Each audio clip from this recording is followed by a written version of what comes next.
ناصر خان. ایک کو کیچڑ دکھائی دیا دوسرے کو ستارے. یہ کہانی آپ لوگوں میں سے بہت سے لوگوں نے سنی ہوگی کہ ایک کو تارے دکھائی دیے اور دوسرے کو کیچڑ. ابھی میں کتاب پڑھ رہا تھا, یہ ایک کتاب ہے ڈیل کارنیگی کی. تو ڈیل کارنیگی کی کتاب ہے جس کا نام ہے how to stop worrying and start living. تو وہاں پہ اس کتاب میں ایک عظیم جنگسانی کا ایک واقعہ لکھتے ہیں کہ ایک امریکن فوجی تھا جس کا نام تھا ٹامسن. ایک امریکن فوجی تھا, جس طرح میں پہلے عرض کر چکا ہوں. وہاں پہ اس کی ڈیوٹی لگی تھی کیلیفورنیا کا ایک جگہ ہے, وہاں پہ صحرا ہے, وہاں پہ مجاوی اس کا نام ہے. اگر میری پروننسیشن صحیح نہیں ہے تو اس کے لیے میں معذرت. تو مجاوی میں جب اس کی پوسٹنگ ہوتی ہے, وہ اس کی بیوی تھیلما ٹامسن جو اس کی مسز ہوتی ہے, وہ یعنی کہ اپنے شوہر کے قریب رہنے کے لیے وہ ایک پاس بستی میں ایک کرایہ کا گھر لے لیتی ہے. وہ وہاں پہ رہنا شروع کر دیتی ہے. تھوڑے دن رہنے کے بعد اسے محسوس ہوتا ہے کہ اس کی پسند کی یہ جگہ ہے, یہ اس کے پسند کے بالکل خلاف ہے, اور یہاں پہ گرمی, ریت, اندھیرا اور یہ ہر چیز جو ہے نا, آندھی, یہ ہر وقت اس کا استقبال کے لیے جو ہے نا وہاں پہ موجود رہتے ہیں. اس کے ساتھ تنہائی, یعنی کہ کیونکہ اس کے ساتھ تنہائی تھی, کیونکہ اس کا جو شوہر ہے وہ زیادہ تر وقت فوج کے گشت میں رہتا تھا. تو وہاں پہ اس کو محسوس ہوا کہ اس کا واحد ساتھی اس کے دیہاتی پڑوسی تھے, مگر وہ ان لوگوں کو انگریزی کی زبان نہیں آتی تھی. تو اس لیے وہ ان سے بھی مایوس ہوئی, اور پھر اس نے یعنی کہ دل میں سوچا کہ اس نے ایک فیصلہ کیا کہ وہ اب اس کو یعنی کہ اپنے گھر ابھی جہاں سے وہ آئی ہے وہاں پہ اس سے لوٹ جانا چاہیے. کیونکہ وہاں جب ایسا ہمارے ساتھ بھی ہوتا ہے, جب ہمارے ماحول کی جس طرح ہماری نیچر ہوتی ہے اس طرح کا ہمارا ماحول ہمیں نہیں پرووائڈ کیا جائے, تو پھر ہم وہاں سے نقل مکانی کر جاتے ہیں, یا جہاں پہ ہم کام کرنے جاتے ہیں. اکثر آپ لوگوں نے دیکھا ہوگا 10-15 دن ہم کام کرتے ہیں, 2 دن کام کرتے ہیں جس بھی نئی جگہ پہ جاتے ہیں. یا پہ تو پہلے ہم ایڈجسٹ تھوڑی سی مشکل سے ہو جاتے ہیں, یا ایڈجسٹ ہونے سے پہلے ہم بھاگ جاتے ہیں. تو اسی طرح مسز ٹامسن نے بھی ارادہ کیا اور اس نے اس جگہ چھوڑنے کا فیصلہ کیا. تو انہوں نے اپنے والدین کو ایک مایوسانہ خط لکھا کہ اس طرح مجھے مسئلے آ رہے ہیں, اور اس طرح کا مجھے پرابلم ہے, اور یہ اس طرح جو وہاں پہ ماحول اس نے سارا اس خط میں بیان کیا, یعنی کہ ایک لمبا چوڑا سا خط انہوں نے اپنے والدین کو بھیجا. تو اس میں جب اس کے والد کا جو جوابی خط تھا وہ صرف 2 سطریں تھیں. اور 2 سطریں میں انہوں نے بہت ہی زبردست ایک بات لکھی تھی کہ 2 men locked out from the prison bars. One saw the mud and the other saw the stars. یہ اس کی ایک اردو ترجمہ ایسی ہے کہ 2 آدمیوں نے قید خانے کے جنگلے سے باہر نظر ڈالی, تو ایک کو کیچڑ دکھائی دی, دوسرے کو تارے. اب ان 2 سوتروں نے مسز ٹامسن کی زندگی بدل ڈالی. اس نے فیصلہ کیا کہ وہ اسی صحرائی گاؤں میں رہے گی. اس کے لیے وہ یہاں پہ اپنے لیے یعنی کہ بندہ جب تک نہ چاہے نا اس کے لیے ماحول سازگار نہیں بنتا. جب آپ چاہیں کہ ہاں یہ ٹھیک ہے, سب کچھ ٹھیک ہوگا, تو وہ آٹومیٹکلی جب آپ ذہن میں ڈالتے ہیں کہ نہیں یہ ٹھیک ہے, تو وہ آپ کے لیے آٹومیٹکلی ٹھیک ہوتا جاتا وہ ساری چیزیں بن جاتی ہے. تو پھر وہ یعنی کہ جہاں پہ آپ رہنا شروع کر دیں, بے شک وہاں پہ مڈ کیوں نہ ہو, کیچڑ کیوں نہ ہو, پھر اس کے جہاں پہ کیچڑ ہے اس کے اوپر ہی تو ستارے ہیں. تو کیچڑ دیکھنے کے بجائے بندہ ستاروں کو کیوں نہ دیکھیں, تھوڑا وہ آپ کو ماحول خود بخود ہی تھوڑا کر کے چینج نظر آتا دیکھے گا. تو اس نے اس میں پھر مسز ٹامسن نے اس نے مقامی لوگوں کے ساتھ دوستی بنائی اور ان کی کلچر اور زبان سیکھی, اور اس نے صحرائی زندگی کی رنگا رنگینیوں میں اپنے صحرا میں ڈوبتے اور نکلتے ہوئے سورج کو پھر وہ پسند آنے لگی. دھیرے دھیرے اسے وہ اتنا علاقہ جو ہے وہ اتنا اچھا لگا کہ اس کا شوہر جب اپنی فوجی ملازمت سے جب ریٹائر ہو رہا تھا, تو انہوں نے وہیں پہ بھی گھر لینے کا ایک منصوبہ بنایا, اور یہ طے کیا کہ آئندہ اپنی ساری زندگی اس مقام پہ گزاریں گے. حتیٰ کہ اس نئے تجربے نے مسز ٹامسن کو ایک بہت ہی اچھا, یعنی کہ میں مسز ٹامسن کو کافی اسٹڈی کرتا ہوں, بہت ہی اچھا اسے مصنف بنایا. اور اپنے تجربات کے متعلق انہوں نے ایک کتاب بھی لکھی جو مجھے ابھی نام اس کا یاد ہے، دا برائٹ ریمپرز، اس طرح کا ایک نام تھا، جو بہت مقبول ہوئی اور اس کے کثیر ایڈیشن بھی بعد میں شائع ہوئے، وہ کہیں زیادہ. تو اس واقعے کا ذکر کرتے ہوئے ایک مصنف نے بھی لکھا تھا کہ یعنی کہ یہ سچ بھی ہے. یہاں پہ جو مصنف نے لکھا، یہ آج کل کے دور میں میں کہتا ہوں یہ جملہ بڑا فٹ آتا ہے. انہوں نے لکھا تھا کہ زیادہ اہم بات یہ نہیں ہے کہ ہم کن مشکلوں کو سابقہ پیش کر رہے ہیں، بلکہ زیادہ اہم بات یہ کہ ہم ان کا مقابلہ ہم کس طرح سے کر سکتے ہیں. اب وہ ایک بزرگ نے کہا تھا کہ جو آپ کی زندگی میں جو مشکلات آتی ہے وہ پارٹ آف لائف ہے، ٹھیک ہے جی، اور ان مشکلات کا سامنا کر کے نکل جانا آرٹ آف لائف ہے. اب دیکھیں پارٹ آف لائف کو تو ہم چینج نہیں کر سکتے، جو زندگی کا حصہ ہے یا جو لوگ ہیں، جو واقعات ہے، جو ماحول ہے، وہ ہمارے ساتھ چلتے رہتے ہیں، اس کو چینج ہم نہیں کر سکتے، بٹ اس سے نکل تو سکتے ہیں. وہ ایک آرٹ آپ کو آنا چاہیے، اور جب وہ آپ اس سے نکل جاتے ہیں تو اس کو آرٹ آف لائف کہتے ہیں. اب پارٹ آف لائف اس طرح ہوتی ہے کہ یہ زندگی جو اللہ تعالیٰ نے ہمیں بخشی ہے، تو اس کے ساتھ کچھ نعمتیں بھی ہمیں دیے، کچھ تکلیفیں دیے، کچھ درد بھی دیے، کچھ کامیابیاں، کچھ خوشیاں، اور ساتھ ساتھ کچھ غم بھی دیے. یہ پورا آپ اس کو ایک پورا زندگی کا ایک پیکج کہہ سکتے ہیں.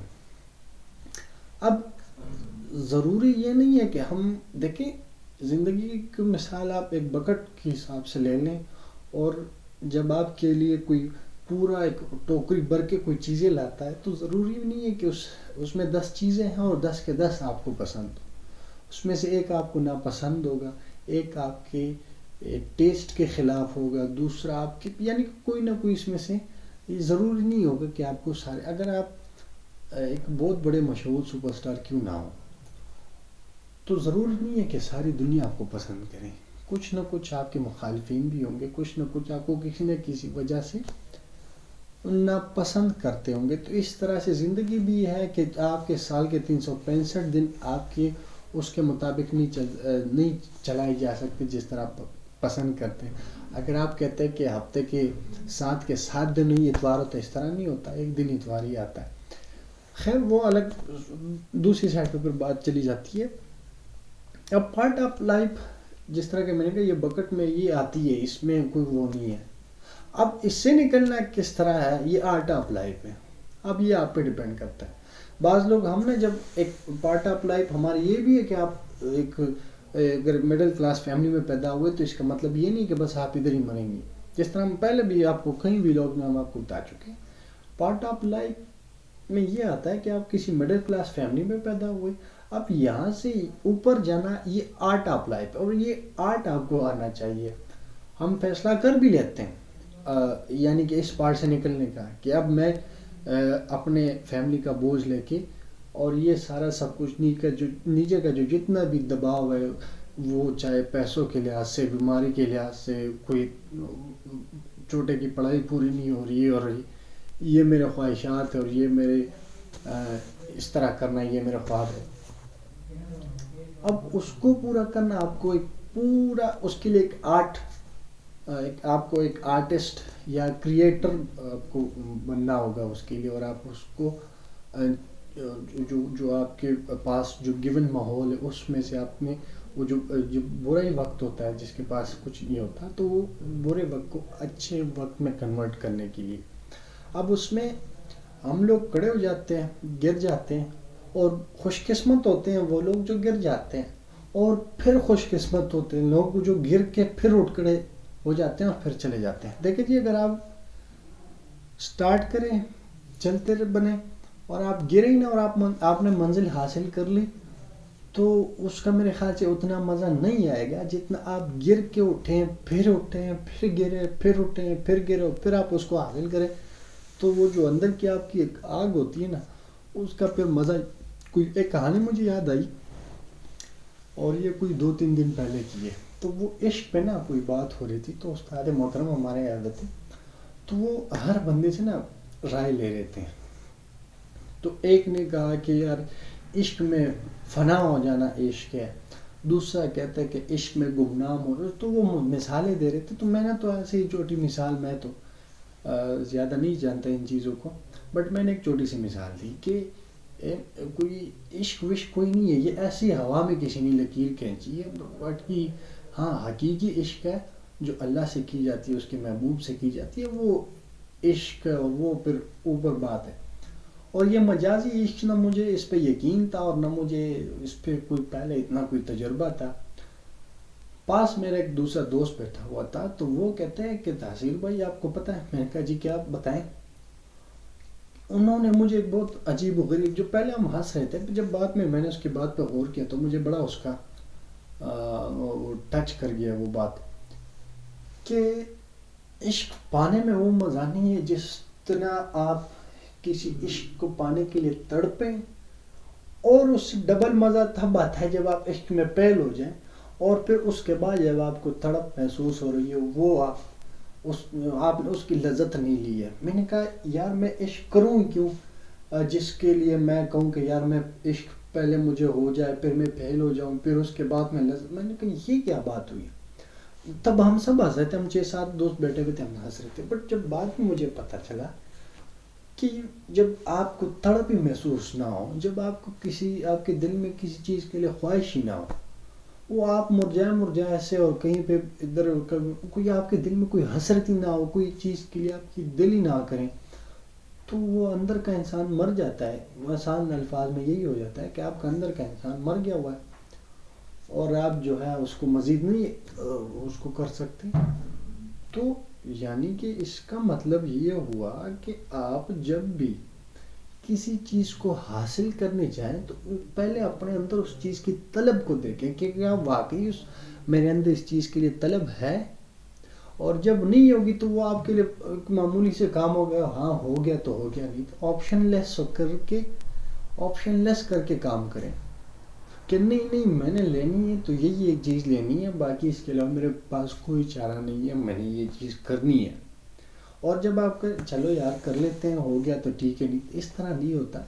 آپ کو آپشن لیس ہو کے پیچھے کشتیاں جلا کے جانا پڑتا ہے کہ یہ میرا مقصد ہے، اور اس کو حاصل کرنے کے بغیر میں جتنی بھی آگے زندگی ہے، پکا وعدہ بندہ انسان اپنے ساتھ کر لے کہ آگے زندگی میری بیکار ہے کہ جب تک میں یہ مقصد حاصل نہ کروں. اب میرے جس طرح ہمارے بھی گول ہوتے ہیں، ہم نے 6 مہینے کے لیے رکھے ہوتے ہیں، 3 مہینے کے لیے رکھے ہوتے ہیں، 2 ہفتوں کے لیے رکھے ہوئے ہیں، اور 2 سال کے لیے رکھے ہوئے ہیں. تو یعنی کہ میں پرسنلی اپنی بات کروں تو میں ہفتے کے حساب سے، پھر مہینے کے حساب سے، پھر اور جو میرا سب سے بڑا خواب ہے میں نے 2 سال کے لیے رکھا ہوا ہے. تو یعنی کہ 2 سال اب میں نے اس کو ڈیوائڈ کر دیا ہوا ہے کہ پہلے کچھ مہینوں اس طرح میں کروں گا، پھر وہاں سے نکل کے پھر میں یہاں تک پہنچوں گا، پھر 1 سال بعد یہاں پہ، اور 2 سال بعد میں یہاں پہ ہوں گا. تو یہ چیز مجھے اس طرح مل جائے گی، اور اس کے لیے آپ ریگولر اس پہ کام کریں. یہ نہیں کہ میرے جناب اب آپ دل میں سوچ لیں کہ چلو 2 سال بعد گاڑی لینی ہے، بس جا کے سو جائیں. ایسا نہیں ہوتا. پھر 2 سال میں آپ نے دن کتنے گنے، پھر ان میں سے ہفتے کتنے گنے اور مہینے کتنے گنے، اور ان دنوں میں کتنا ایک دن کا کام ہے، ایک ہفتے کا کتنا کام ہے، ایک مہینے کا کتنا کام ہے. تو جب بھی آپ کو کوئی مشکل آئے، تو کیچڑ نظر آئے، تو آپ ستاروں کو دیکھیں، وہ کیچڑ آپ کی نظروں سے غائب ہی ہو جائے گی. اب تک کے لیے اتنا ہی، اور مزید اس طرح کی اچھی کہانیاں اور موٹیویشنل ویڈیوز دیکھنے کے لیے دیکھتے رہیے ہمارے یوٹیوب چینل آئی ایم تاثر Khan. Thank you so much. Allah